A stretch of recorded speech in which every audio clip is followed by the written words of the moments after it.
Saqqara, Egypt, 2650 BC. Workers serving under Pharaoh Djoser are nearing completion on one of the ancient world's largest construction projects. I'm in Cairo for an exclusive look inside one of the most anticipated cultural landmarks in modern history. Graham Hancock may have finally cracked one of the biggest mysteries in history: who really built the pyramids? And no, he's not talking about Pharaoh Khufu or armies of workers dragging stones. Hancock believes the real builders came from a lost civilization, and he's bringing forward evidence that archaeologists don't want to talk about.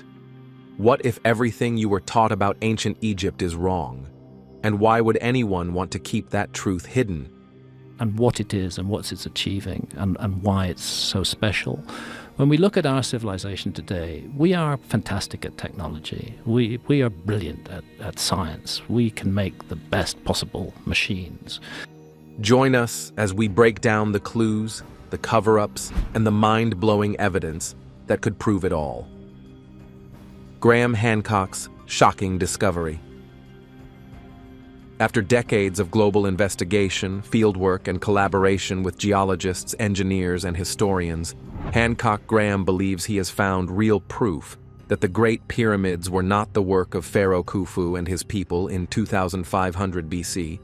According to the evidence reviewed by Hancock, the pyramids were built by an older, lost civilization with advanced knowledge that predates recorded history. And he didn't just jump to conclusions. Hancock reviewed physical anomalies, astronomical alignments, and scanned through thousands of suppressed archaeological data, which suggest that the story we've been told about the pyramids is not just incomplete, it is completely wrong. For those who have followed the mainstream stories about the pyramids, this may come as a shock, but it's nothing compared to the full gist you're about to witness. Graham Hancock started as a journalist, drawn to stories that didn't always make headlines, the very important stories that the mainstream media prefers to suppress. Everything changed when he first set foot in Egypt. Standing before the Great Pyramid, something didn't sit right with him. It wasn't just the size or the symmetry, it was the feeling that the story everyone believed about pharaohs, slaves, and ramps was too simple for something this precise. The more he looked into it, the more cracks began to show in the official narrative. Mainstream historians believe that the pyramids were built around 2500 BC during the reign of Pharaoh Khufu. But Hancock couldn't accept that such advanced structures, made with stone blocks weighing tons and placed with millimeter accuracy, came from a society still using copper chisels and wooden sledges. The timeline felt rushed, almost like someone had tried to force history into a box that didn't quite fit. He kept asking the same question: how did this level of technology suddenly appear in ancient Egypt with no lead-up and no gradual development? As he investigated further, he found another puzzle. Where were the blueprints? Any massive building project in our modern world, or even in less advanced times, leaves behind plans, sketches, drafts, and notes. But in the case of the pyramids, there's nothing. No records of trial and error. Home to the world's most iconic monuments, the mighty pyramids of Giza. The pyramids once housed the bodies of the pharaohs. But though ancient Egyptian civilization lasted for nearly 3,000 years, no construction manuals, just the finished product, standing in perfection, as if dropped there. Egyptologists brushed this off, but to Hancock, it was a glaring omission. Then came the weathering around the Sphinx. Most people visiting the Giza Plateau noticed the sheer size of it, the lion's body with the human face. But Hancock paid attention to the deep grooves carved into its side. These patterns didn't look like they were made by wind and sand. They looked like they had been carved by water, flowing water, over a long time. That didn't match the desert climate we see today, but it did match a wetter period thousands of years earlier. This was when Hancock crossed paths with thinkers like John Anthony West and geologist Robert Schoch, who had run seismic scans around the Sphinx. Those scans revealed weathering that wasn't just from rain, but from centuries of it. suggesting the monument was much older than anyone dared to say out loud. Curiosity took him further, and what he found will shatter everything you thought you knew about the pyramids. Using satellite images and advanced scanning tools, Hancock noticed strange outlines under the sand around the pyramids. They were geometric, deliberate, and the only thing that comes to mind is that these things were buried structures, some of them possibly older than the pyramids themselves. While most experts were focused on what's above ground, Hancock believed the real answers were still hidden below the surface. One thing that never let go of his attention was how perfectly the three pyramids lined up with the stars of Orion's belt. Not just roughly, but precisely, down to their size and placement. This wasn't random. This kind of alignment only made sense if the builders understood astronomy at a deep level. And here's the twist. The sky pattern the pyramids mirrored matched what Orion looked like, not in 2500 BC, but over 8,000 years earlier. That placed the blueprint of the pyramids in a completely different period. The more he looked, the stranger it got. Some of the stone blocks used in these structures were so heavy and so perfectly shaped that even today's tools would struggle with them. There were no tool marks consistent with what ancient Egyptians were supposed to have used. Instead, some surfaces looked machine-cut, polished, curved, and precise. But there were no machines, according to textbooks. No diamond blades, no cranes, no drills. Yet, the evidence was right there in the stone. When Hancock raised these points, the academic world didn't engage. They dismissed them. Rather than explaining the anomalies, many archaeologists either ignored them or labeled Hancock a conspiracy theorist. But these gaps in the story didn't go away just because people didn't want to talk about them. He kept returning to the Sphinx, not just for its mystery, but for what lay under it. Stories from ancient texts and local legends often spoke of a chamber hidden under the paws of the Sphinx, a place that could hold ancient records, maybe even answers. And it wasn't just a legend. Scans had confirmed a cavity under it, yet every effort to explore that space was blocked. Officials gave reasons like conservation, safety, and tradition. But to Hancock, it felt more like fear. Not fear of danger, but fear of what might be found if the world looked too closely. As the evidence added up, Hancock started forming a new picture, one that suggested we'd inherited knowledge from a forgotten civilization. And the pyramids weren't the beginning of greatness. They were the echoes of something far older. Something that didn't just vanish but was buried, intentionally or by time itself. Hancock's next plan was to find out who these early builders were. If Egypt only inherited the pyramids, who left them behind? And what else did they leave that we haven't uncovered yet? That search would take him beyond Egypt, into jungles, under oceans, and into the myths we've been told to forget. Sit tight, because the story is about to get wild. The Great Pyramid is arguably the most enigmatic structure on the face of the Earth. It is the only surviving wonder of the ancient world, and has inspired endless speculation as to how it was built and what purpose it served. Evidence of lost advanced civilizations. At this point, Hancock had one theory. The Egyptians may have taken over the site and made it their own, but the original builders had been there long before. The style, the scale, and the technique felt out of place when compared to the rest of the ancient Egyptian world. Then the world made another startling discovery in southeastern Turkey, called Gobekli Tepe. It was over 12,000 years old and completely changed the timeline of human history. What shocked Hancock was the level of skill at Gobekli Tepe. The site of Gobekli Tepe is a series of circular enclosures, but then in the center of each enclosure you have two particularly big T-shaped pillars of limestone, sort of facing each other. The massive carved stones, the astronomical alignments, and the clear symbolic messages were not supposed to exist in that era. That site was built by people who understood art, measurement, and the stars, and they did it at the end of the Ice Age. For Hancock, this was proof that a sophisticated civilization existed long before the ones in our textbooks.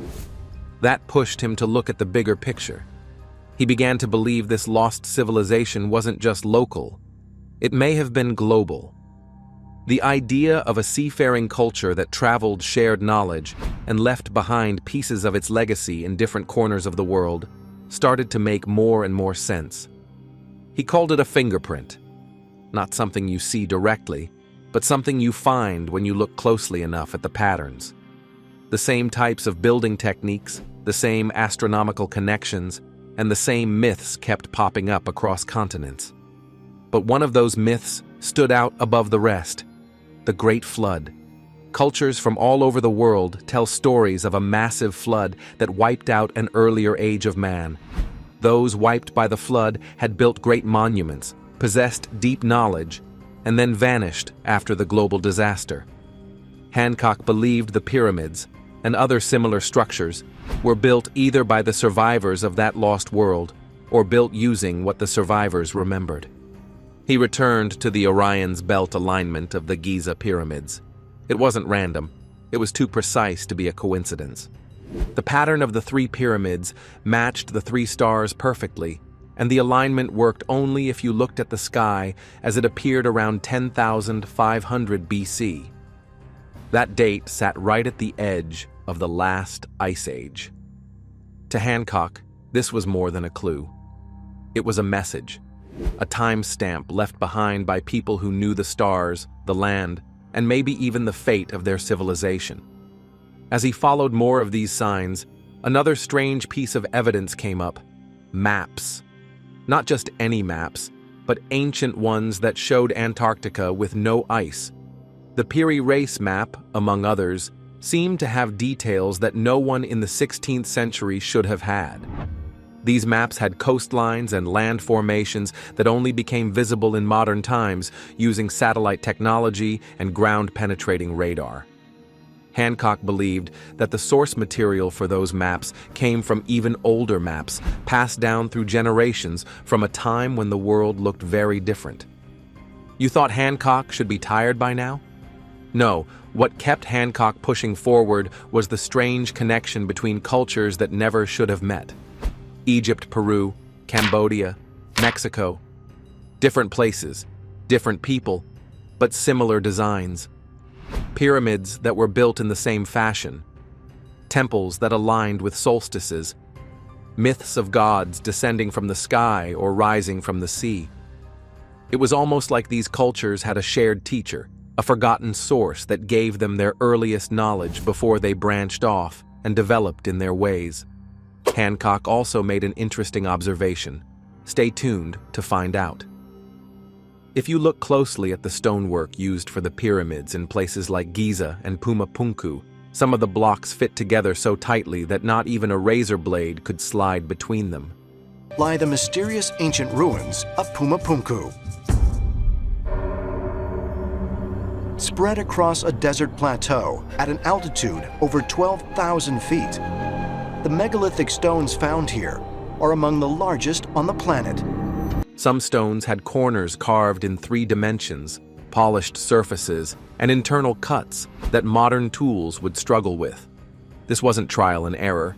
It was intentional, precise, and repeatable.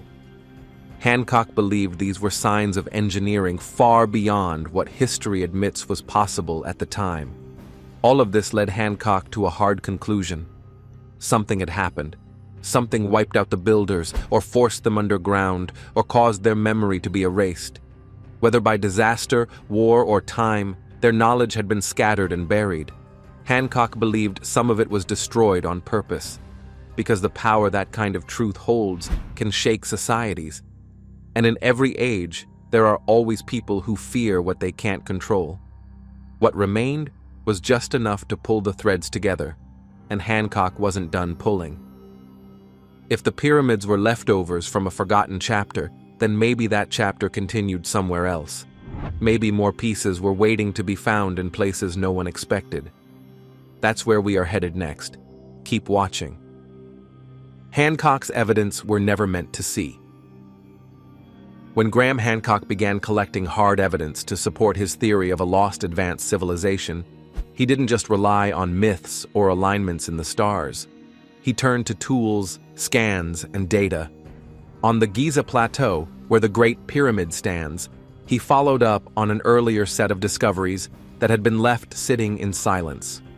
We mentioned earlier that ground-penetrating radar surveys around the base of the pyramids had found something odd. Under the surface, there were rectangular cavities and narrow shafts built like chambers and passages. Some of them appeared to run deep underground. They weren't natural. They were made. But even though the scans existed, most archaeologists ignored them. Hancock believed this silence wasn't just caution, it was avoidance. As he explored further, he turned his attention to the stones themselves. Many of the blocks used in Egypt's pyramids weighed dozens of tons, but it wasn't just the size that raised questions. Some of the stones had holes drilled into them with such precision that they looked like the result of industrial tools. The spiral grooves were too even, too clean. These weren't chipped with copper, they were bored. And in some cases, the cores of the drilled holes had been found, still showing signs of high-speed rotation. But there was no sign of the equipment that should have done it. Hancock kept asking the same question. If ancient builders had tools advanced enough to cut and shape granite and basalt with that kind of accuracy, where are those tools now? They should be in museums. They should be part of the historical record. But none have been found. Not even a piece. It was like the technology was removed or lost completely. And yet, the stones remained, holding the proof of the tools that once shaped them. Then came the diorite mystery. Watch closely, because this changes the whole story. Diorite is a rock harder than iron. Carving it today would require diamond-tipped tools or high-powered lasers. But in ancient Egypt, there are stone vases, statues, and even temple walls made from this material. What made it even more confusing were the machining marks left behind. Smooth, parallel cuts, grooves that turned at sharp angles. In places, it looked like someone had sliced through the rock like it was soft clay. This kind of detail didn't fit with chisels and hammers. It felt like modern laser cutters were deployed in the ancient world. Hancock didn't stay in Egypt. In Peru, he studied skulls that didn't match anything in regular history books. Some were long and narrow, stretched in a way that made them look unnatural. Genetic studies showed they didn't come from the same lineage as the people who lived nearby. They weren't fake. They weren't the result of ritual head binding. Hancock saw them as signs of a forgotten people, maybe even survivors of the lost civilization he believed had spread its knowledge across the globe. He then looked at sonar scans off the coasts of India and Japan. He found underwater structures.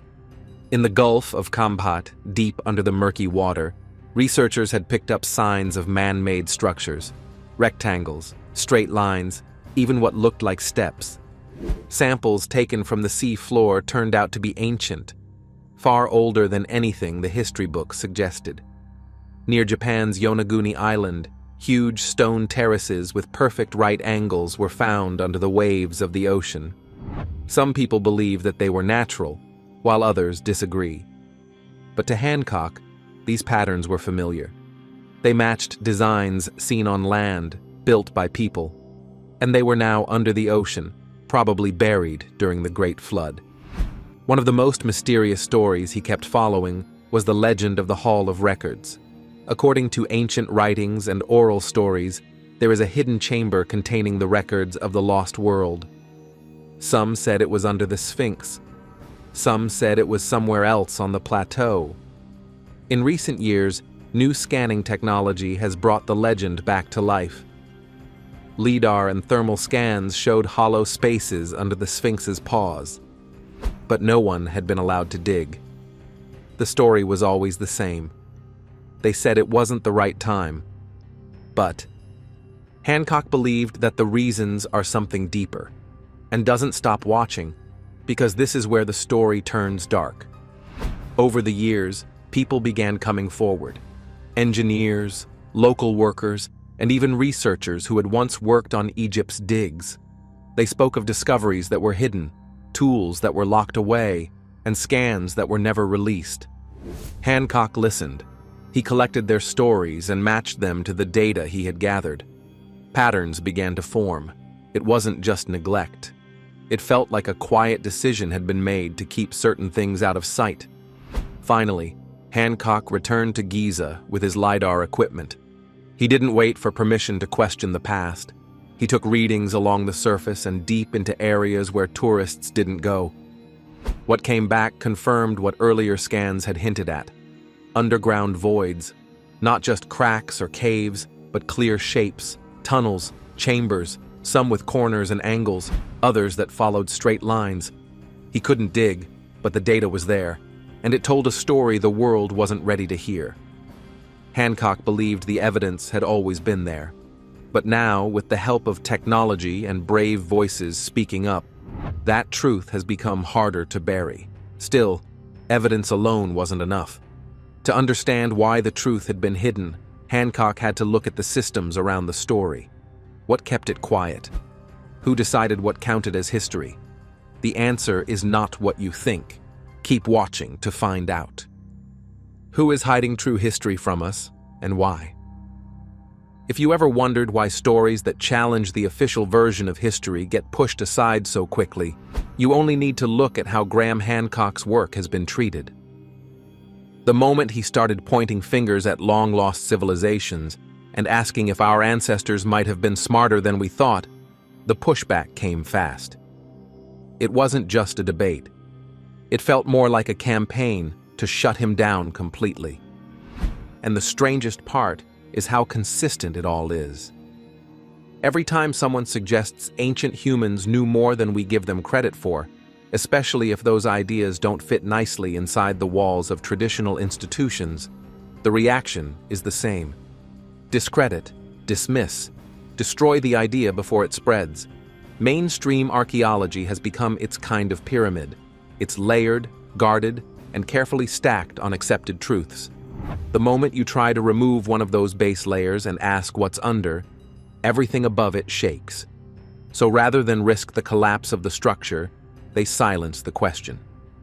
Academics build their careers on these accepted truths, so defending them becomes personal. They rely on funding, published papers, and professional respect, which can all vanish if they start supporting ideas labeled as fringe. And then there's the issue with journals and institutions. They act like locked gates.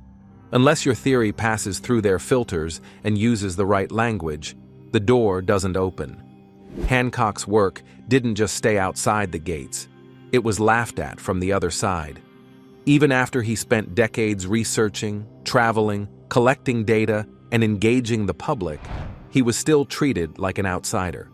His book, Fingerprints of the Gods, didn't spark interest. It sparked anger. The book Fingerprints of the Gods, written by Graham Hancock. Instead of arguing the facts, critics went after him. They didn't just say he was wrong, they said he was dangerous. This reached another level when Netflix gave Hancock a wider audience with Ancient Apocalypse. The show invited viewers to explore ruins, questions, and mysteries for themselves. It didn't give answers. It asked, what if? And that alone was enough to trigger a flood of responses from scholars who accused him of spreading misinformation. That is not all. They didn't want the public to even entertain those questions. It wasn't about proving him wrong. It was about stopping the conversation before it could grow. But why such fear over old stones and forgotten stories? Maybe it's not about Hancock at all. Maybe it's about control. If ancient civilizations once achieved things we can't explain, what else might be buried in our past? And if they're wrong about this, what else might they be wrong about? Those are questions that make people uncomfortable. If our ancestors were builders, travelers, scientists, and storytellers before the ice melted, then we come from a legacy of greatness that we've forgotten. And if we've forgotten it once, we can forget it again. The risk of losing ancient knowledge is not just about the past. It's about repeating the same mistakes. Civilizations rise, they fall. And unless we understand why, we may be headed in the same direction. Hancock's message isn't to believe everything he says. It's not even to agreeing with him. It's to look, search, think for yourself. He's not the story. The story is hidden in ruins, in myths, in maps, in structures we still can't explain. Thank you for staying with us. Do you agree with Hancock's theory? Share your opinions with us in the comments section. If you enjoyed the video, like, share, and subscribe to our channel. Also, click the following video on your screen, and you will enjoy it.